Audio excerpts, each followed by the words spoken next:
In this lesson, we are going to get started with the basics of plotting and introducing 2D plotting in Matlab.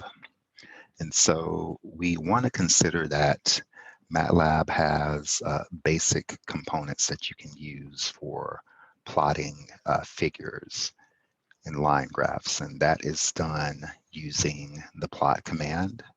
And so the plot command is going to take on the basic format using keyword plot, and it will take in appropriate values that are vectors at a basic level. These can be represented as X and Y. And when we have the parameters taken in as X and Y, we want to consider that both X and Y are both vectors, and they both are of the same or equal length. And so with our plot function, we are going to plot the values of Y versus X. And so also you can enter X and Y as matrices, but they should also be matrices of the same size. And you can also mix whether they are X is a matrix or Y is a vector, but it must just be considered that the matrix has to have the same dimensions such that one of its dimensions equal the vector, the length of the vector.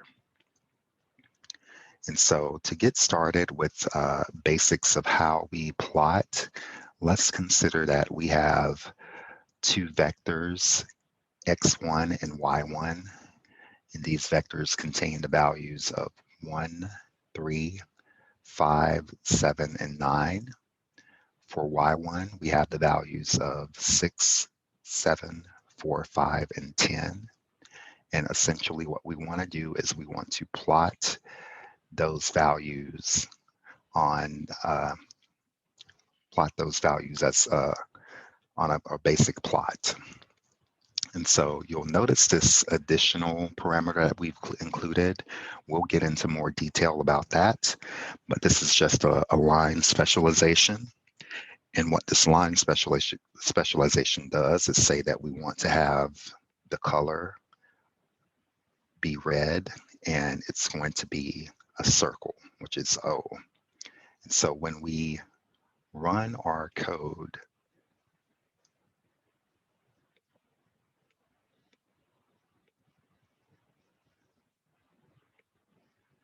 so we run our section and we get our graph here, it is plotting the appropriate values of X. So we have 1, 6. So 1 on the x-axis, 6 on the y. We have 3 and 7.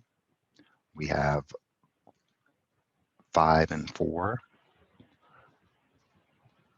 Or this is actually 5 and 4. And then we have 7 and 5 as well. And so those are what are represented here. And then of course in the corner we have 9 and 10. And so there are different bells and whistles that we're able to use as well to provide some additional insight into our plots. And so these are really available in the Matlab documentation for a detailed overview, but we're able to essentially specify color, and that can be done with blue, green, red, cyan, magenta, yellow, black, and white. And then we're also able to specify the shape for each position on our graph. And so we can have it be a point, a circle, as we previously had, an X mark, plus, star, etc.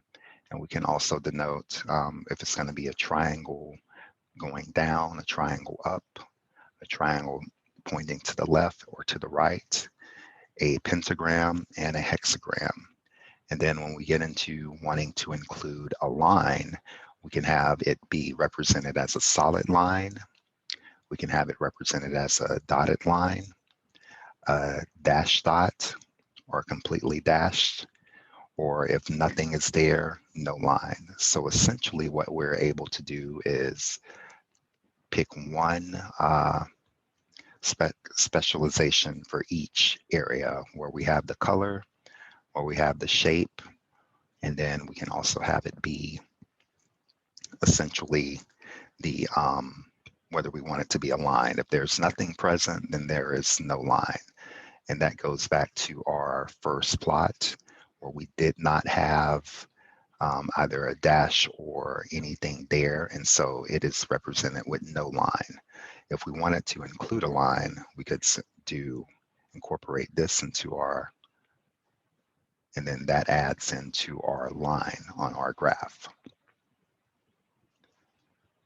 Okay, so let's go and look at a few examples if we want to specify how the plots would look.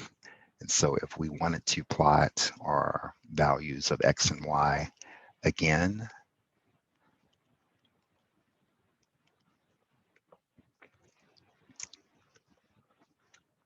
just a refresher for those values, and let's say we want it to be plotted with blue, and then we want it to be a triangle facing to the left, and we want it to be a dotted line. And so that is represented in our graph here, where we have our triangle with the dotted line.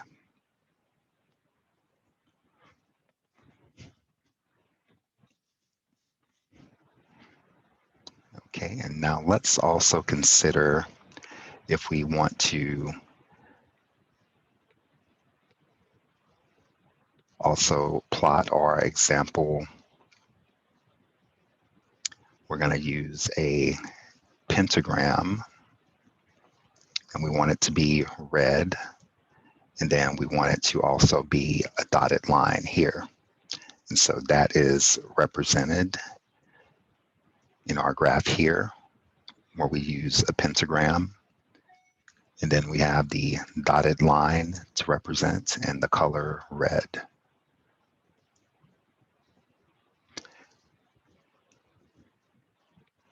And so we're also able to combine various components together where we can specify not only the size and other property values that are available.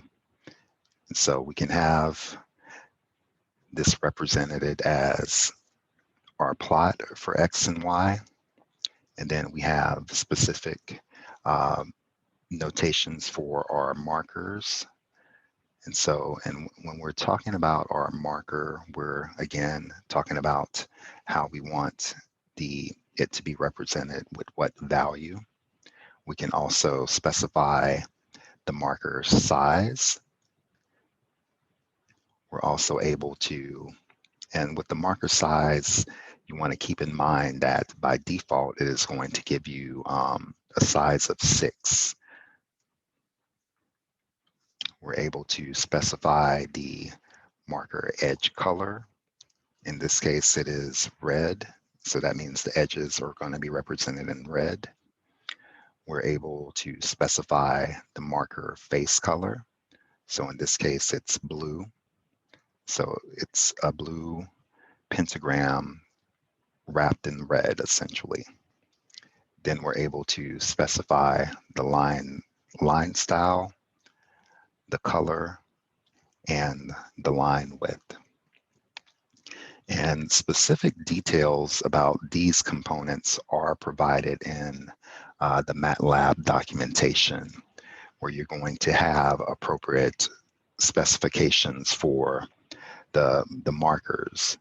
And these are just, again, the markers are just going to be encapsulating the symbols to specify and personalize your plots. And so specifically, you'll use to denote a marker, you'll need to utilize the keyword marker.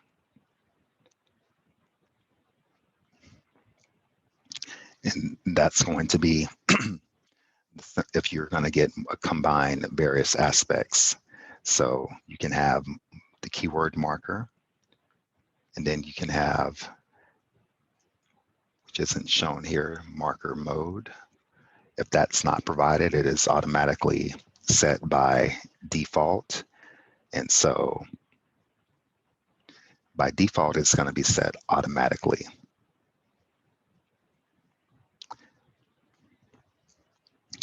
Other values associated with marker include marker indices. We have marker size, which we utilize. We have marker edge color, which we've also utilized. And then we also have marker face color.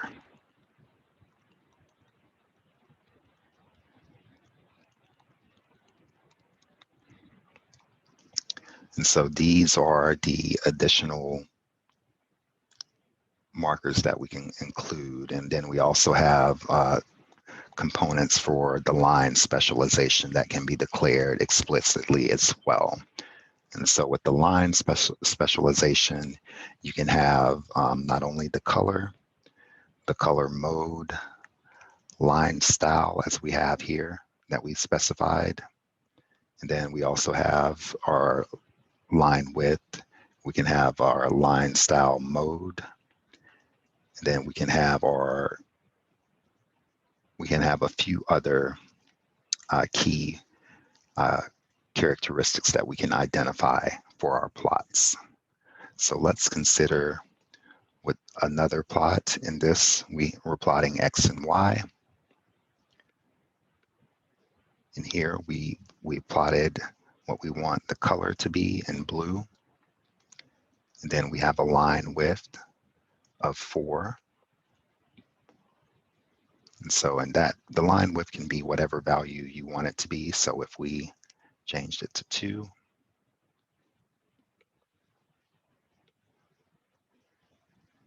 then it gets a little thinner. If we wanted it to be larger, we could change this to 12.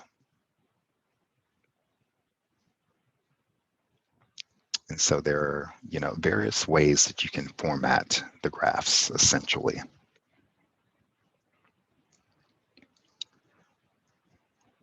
And so if we were to consider, let's consider if we put forth another plot that we want to consider. So let's say if we have the values for X2 and the values for Y2, and we want to plot those values.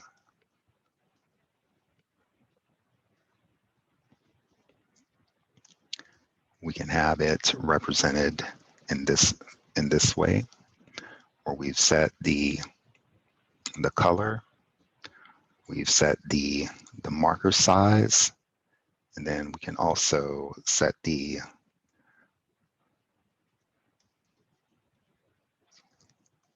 let's do style. We're going to have that be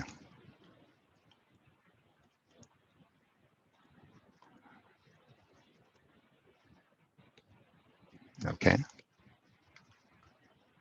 We can have that be a dotted line, or if we wanted it to also be solid line, we could do that as well.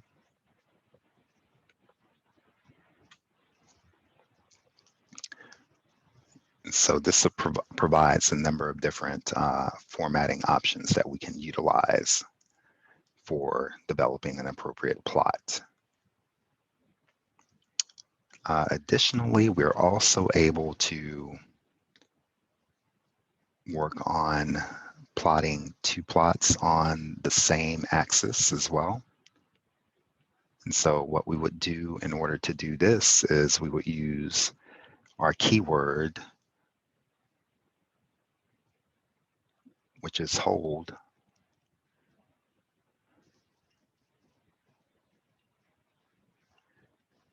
And And what the hold command does is it tells Matlab and that we want to retain the current plot when we're adding new plots. And so essentially, if we have, in this case, we have two plots here, or two x values and two y values that we're plotting. And x1 is a vector containing 10, 30, 50, 70, and 90. Y1 is a vector containing 6, 7, 4, 4, and 10. And we simply plot those values. So let's take a look at how that plot looks.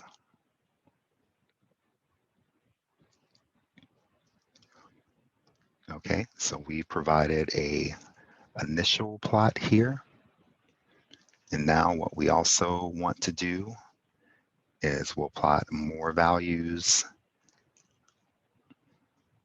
for x2, which is represented as 1, 3, 5, 7, 9, and then 0, 9, 9, 8, 1. So if we include those values and specify the plot, then those values are added to our plot with the line red here. And so that is another way that we can provide for various line plots on the same axis.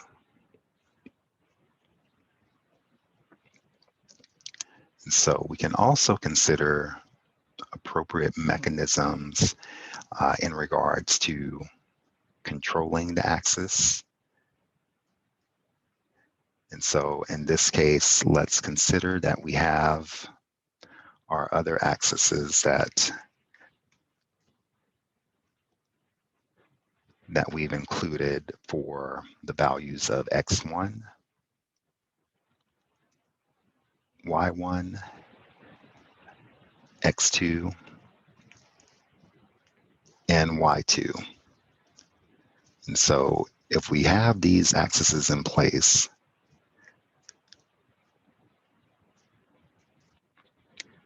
we can provide for our plotting again. And if we wanted to do something like shrink the axis to the dimensions of the plot, we would do axis tight. And so this kind of shrinks the axis a little bit. We could also do axis equal. And this will make the axis major tick marks for x and y equal distances. And so you'll see that that kind of compresses our plot a little bit. Other ways to manipulate it is if we want to make the length of the x and y axes equal. And so this would mean that we would need to expand our y-axis more.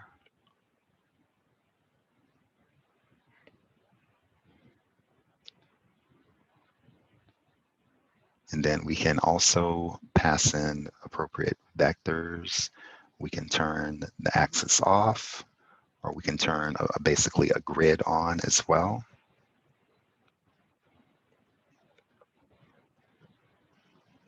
And so that provides us with the grid to better see the changes in each coordinate on our graph.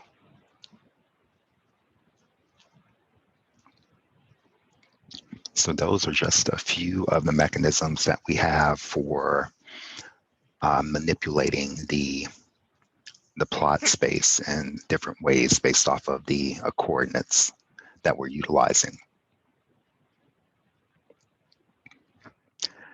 We're also able to add various annotations to our plot.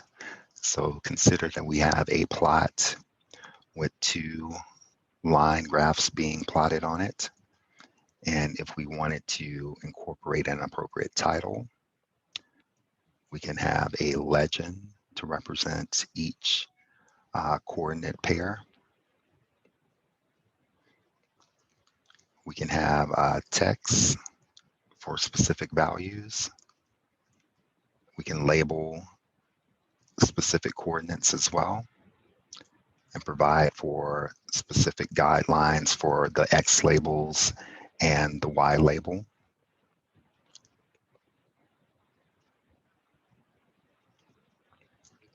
And so with this, we've provided for specific values. And let's, to make things a little bit easier with our X value, we'll cut this down.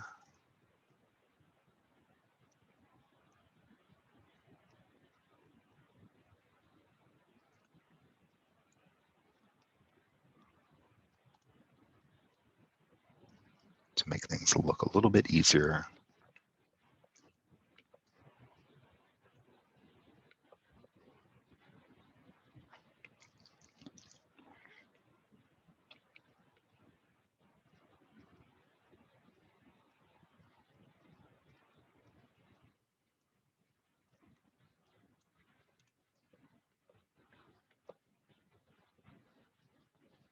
Okay, and so that provides us with a little bit of a different plot with appropriate labels for the title, which we call 2D plotting demo, the legend that we have here that is represented for Bob data and Amy data. We have our text sizes that are represented for the coordinates. We have appropriate points that have been incorporated for X2 and Y2 values. And then we have the label again, which also specifies the font size that we want. In this case, it's 24, which is a little bit larger. So we can have this be 14. And we can use that to manipulate. We can also apply the same to our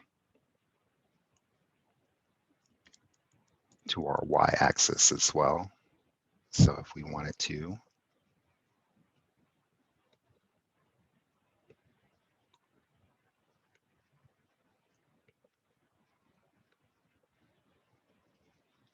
okay, and that applies a little bit of color to our y-axis as well. Now it's also noted that we can utilize in Matlab what we call subplots.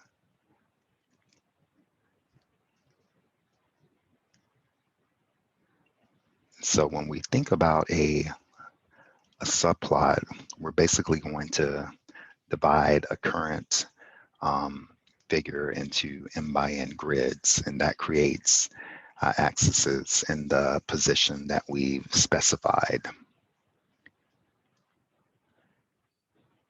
And so with the subplot, the typical format for a subplot is going to take in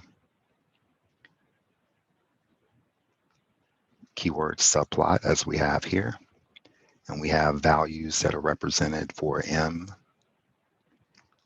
N, and P.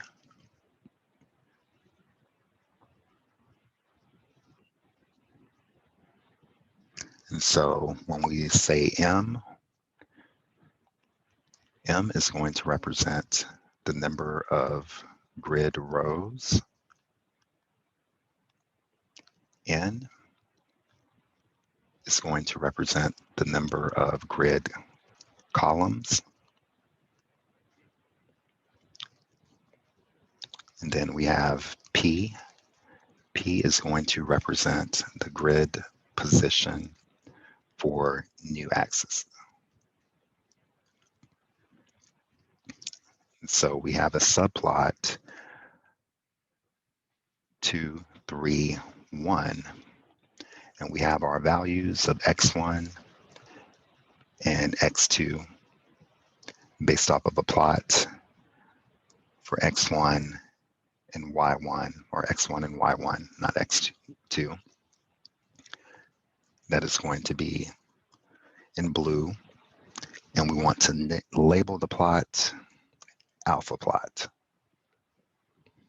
Okay. And so that gets labeled here.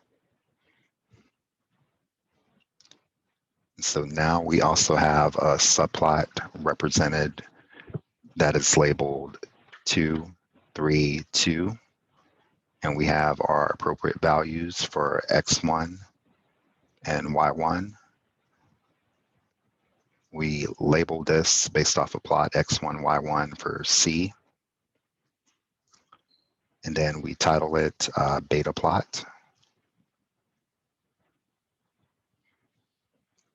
We continue on with 6 more subplots, essentially, with the appropriate coordinates, where we've relabeled x1 and y1, and then done the same for x2 and y2.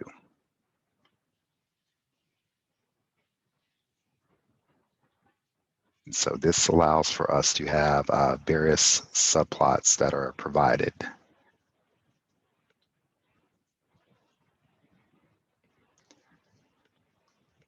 So at x2, we've entitled our last plot omega plot.